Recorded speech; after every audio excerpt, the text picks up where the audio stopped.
given the nature of today's event, there is one more son of Busoga that I must mention.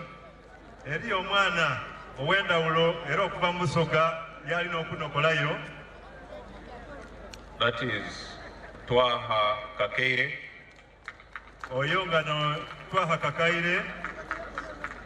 Who in 1999,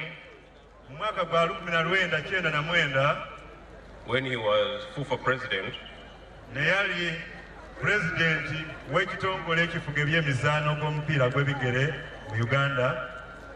introduced women's football.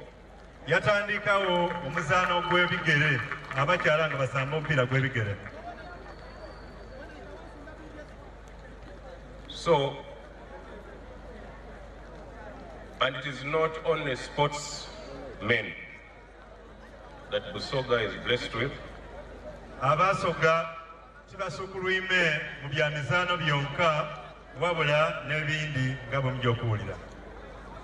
You have great artists like the late Muhoozi Radio.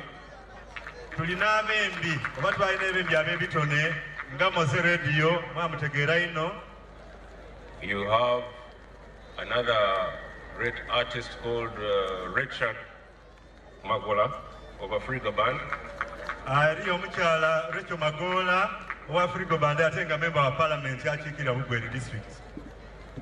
mention all this because I want the young people to know that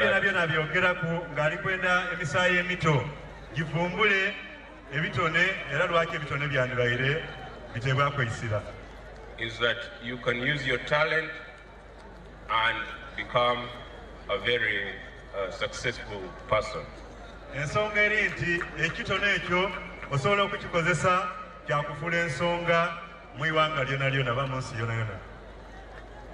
The government will continue to offer a supporting environment for all talented people, whatever their talents are. Government yeyama ereda kwongera okuta omukono n'okuwanirira ebyemizano egy'endawulo wona aganaba nga getagisa era nga getagibwa. For sports, the government has done a lot. Mu byemizano government ekoze kinene ino in identifying talent, in building infrastructure, mukuvumbula ebitone ebyendawulo era n'okutaawo ebikozesebwa mu bitone ebyo, and rewarding sportsmen and sportswomen. N'okusiima ab'emizano abakyala n'abaami okubonera ku goalkeeper waife ya Uganda Cranes mu idukira president yamusiima yamuwa enzirusi eyali captain wa Uganda Cranes. I'll just mention a few areas where the government has supported sports. Ajja kutaaku ebyokubeeraku ebitontono ebyobonagirwaku ki government byekozeeku ebyeyogerera. The government is now paying the salaries of football, a national football team, Uganda Cranes. Government eri kusasula emisaala abazaani bonabona abasambira ttiimu y'eiwanga yaife eya Uganda Cranes. Government yabata ku payroll bafuna omusaala.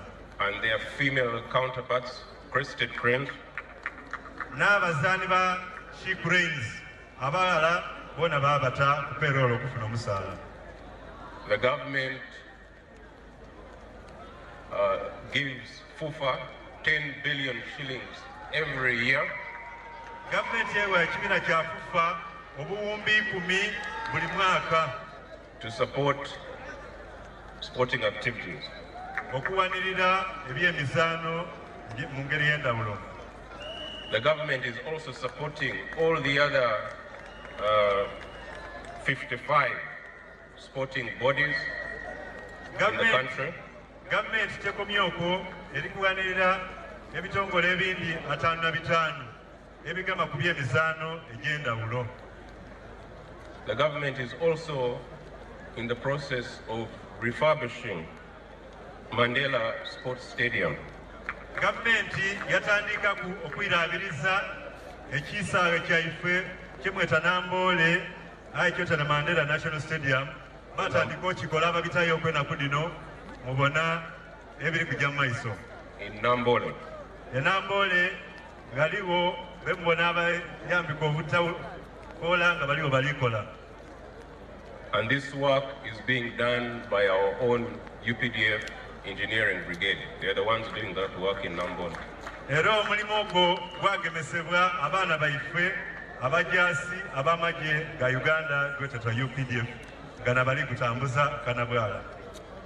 So you can see that the President and the government of Uganda are committed to supporting sports in the country. Ekyo kiragira yala nga President waife ali gavumenti bamalirivu okuyitabulula n'okugemerera ensonga n'ebyemizaano. And I think in the not so distant future, resources will be enhanced, increased for sports.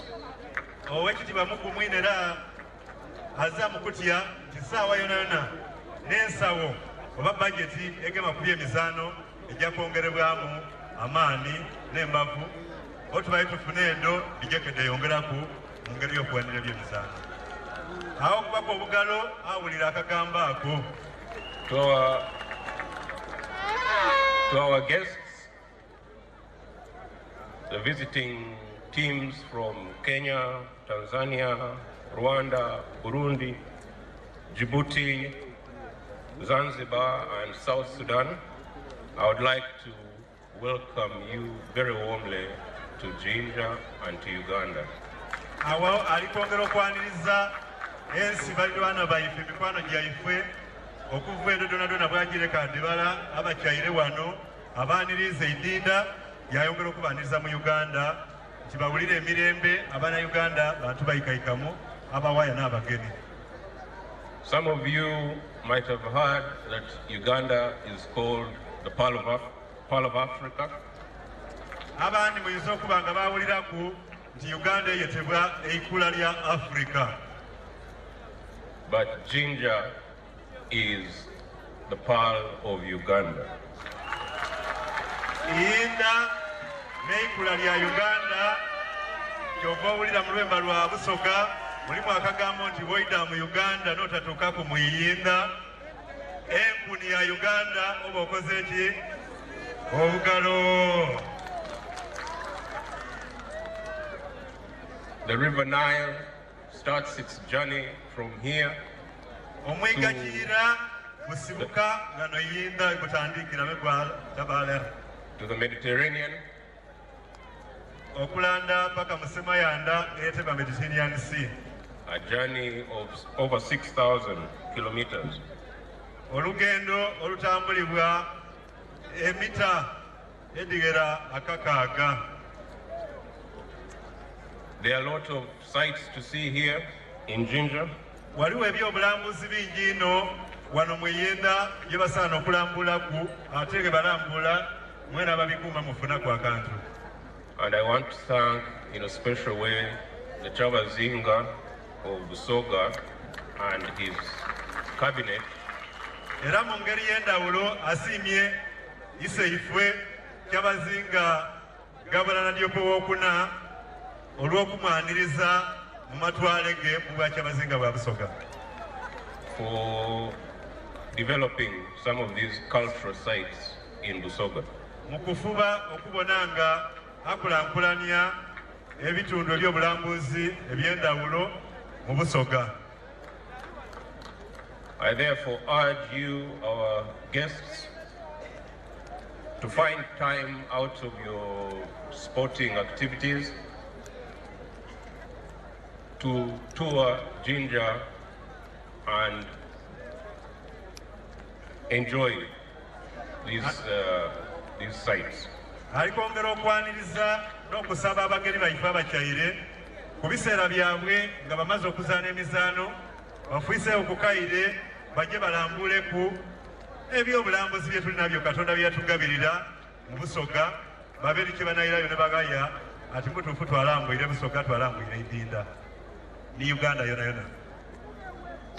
I want to assure all of you that Uganda is calm and peaceful. Ayongera okukumya abageni nimwe abana Uganda nti Uganda ndikaikamu ntebenkevu buli muntu gyayagaliremu. And this is because of the great work that is being done by our security forces.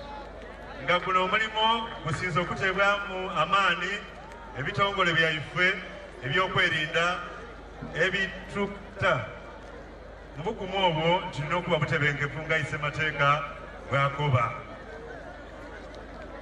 Finally, I would like to tell the competing teams nga kubira ali kwenda okukobera tiimu edaiji okuvugania dona the words of a great sportsman in America. He was called Mike Marshall. He used to play baseball. Nga ayongera okwikatiriza ebigambo by'omukenkufu Omumerika erina lyatukobye ali bulire oli bulire. Who said, Eyakobati, victory is in the quality of competition and not in the final score. Nti obuwanguzi businzira ku kuvuganya kw'otairewo tiimu eyo goolo yosembye okukuba oba kyekiviiremu aye okuvuganya kuterebwawo. So merely by participating in these Sekafa games, you are already victorious. Okwetaba konka tiimu neva etinze kanje neetabemu ekyo kyonka kiraga obuvumu n'obuwanguzi obwa tiimu dona ensi edasaze okwetaba mu kuvuganya kuno. It is important to win, but even more, it's important to enjoy the games. Kiwoma ino era kirungi ino okuwangula wabula kabiri kyaba kisavu okuba nti weetabyemu wawoomerwa envuganya bwetambwire. In conclusion, I'd like to thank all the people of Busoga. Thank you so much for coming in big numbers. Ngakubira obanga amaliriza ali kusiima abantu mwena abafire ebule nebweya okwida mu bungi mutyo okumwaniriza ate n'okubaawo ng'atongoza enkuuka eno. We love you very much. Abenda ino. Enjoy the games. Mugomerwe emizaano. And keep on supporting the president and the government of Uganda. Mwongere ino okuwagira President Museveni ni Uganda agalalawo. I also want to thank all the high government officials, high-level government officials for making time to come for this function. Ayongera okusiima abakolowo, abamente, bakabudodwa mwena abakiise era ne mufaayo okuba ku mukolo guno. The Prime Minister, Third Deputy Prime Minister, ministers, MPs, all of you, thank you so much for your support. Asimye Prime Minister yasima Katukiro, yasima bamemba ba Parliamenti n'abakulembeze mwena nkoti edendawulo. I want to thank again in a special way the Chawazinga of Busoga. Mu ngeri y'endawulo ayongera okusiima iseife yagire n'alamusaaku ne bagaya ku bye bagayiyaku eigenge olwale luno ng'akaali kutuuka wano. Before I came here, I was at the palace and we had a very good discussion with the Chawazinga. Ng'akaali kutuuka wano abayire ku eigenge mu lubiri bagaya bingi Chawazinga era yaba abayire musiimu ino. I would like to thank team chairman, my friend's team chairman. Team chairman, Mwami Toyota